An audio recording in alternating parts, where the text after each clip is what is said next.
Hey guys, it's Tim Stump here. Just want to review a commonly used mobilization technique that we can do here in the clinic and then teach the patient how they can supplement this self-mobilization at home.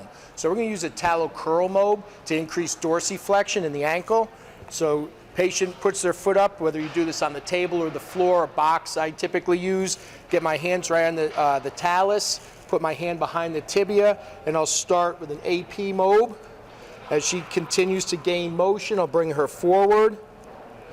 You can go through your various, grade 3, grade 4 mobs, and then come back. So that's the treatment. Patients tend to, respond well to that when they have limited motion. But how do we keep those gains at home? So a simple way is to use a jump stretch band. Have the patient put her foot in, right across, right where you would have your hand. And basically, you're going to instruct the patient in a simple soleus stretch.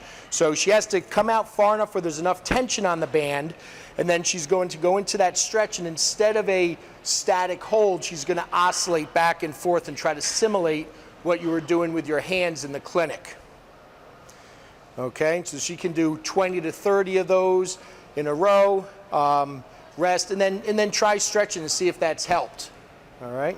Again, another just simple technique that you guys can utilize in the clinic. Thank you.